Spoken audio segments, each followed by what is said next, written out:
Public uproar has greeted the state of affairs at public universities. Ever since March 1st, normal business has stalled in 31 institutions of higher learning after academic and non-academic staff down their tools. To comprehend the actual situation in the universities, I sought audience with the Vice Chancellor of University of Nairobi, Professor Prof.Mbithi. Universities are there to provide manpower. Yes. So of course we cannot graduate students who have not gone through the tuition. Yes, that has a big impact on our economy. Then Kenyan competitiveness. You know, the global competitiveness of Kenya is actually based on its human capital. So we start losing out on that also. We have done very well in the past. Technical operations, which form the backbone of these institutions, have not been spared either. We have networks. We have our research collaborators. We are not able now to work with them well, so we lose out. So that generation of new knowledge, which actually is the pillar of university, we generate new knowledge, that which we disseminate. We are unable to do that. Research funding, therefore, becomes affected. We start losing staff because of the disillusionment.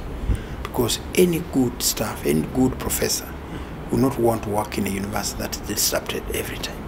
Professor Mbithi's greatest regret is that students are the ultimate casualties in the ongoing tug of war between the government and the trade unions. University operates through meeting certain standards. You come to class, you are taught certain disciplines within this number of hours. When that cannot be done, then we start talking about not meeting standards. We talk about quality that is not met. We are talking about careers that are destroyed.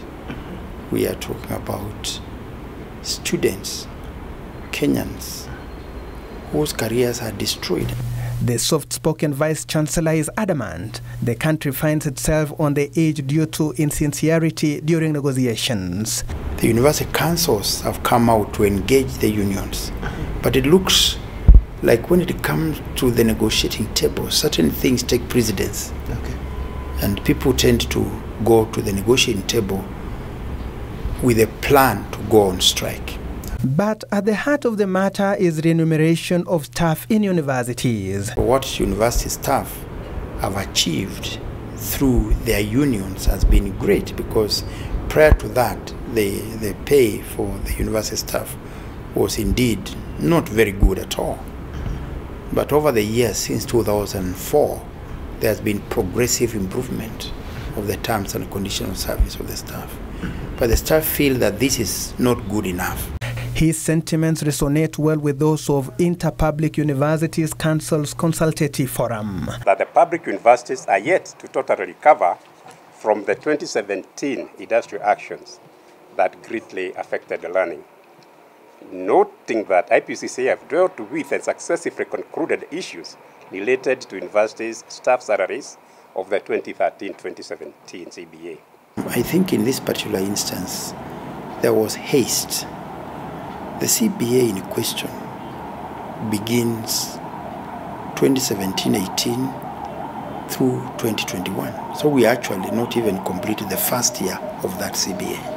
The IPU-CCF, which is mandated to deal with matters of employment of workers in institutions of higher learning, says the government has done well over the years in addressing lecturers' concerns. IPCCF is deeply concerned that these developments, when there has been all indications that there is goodwill from IPCCF and key government stakeholders to address the matters in the collective bargaining agreement, that is CBA, 2017-2021, to ensure successful conclusion. The fact that the matter is in court means stakeholders are still at a crossroads and a resolution is needed to avert a deeper crisis. I know of certain countries where you have unions, they negotiate their terms of service, but the option of going on strike, withdrawing labor, does not exist. They go for arbitration. Whatever the arbiter says, the parties will comply. In those countries, you don't find disruption of academic calendars like we're having now. No one can deny that the state of affairs in public universities is extremely perilous. But university administrations insist that the only way out of the present predicament is for the unions to call off the strike and resume negotiations into their demands. Eric Biegon, Channel 1, Nairobi.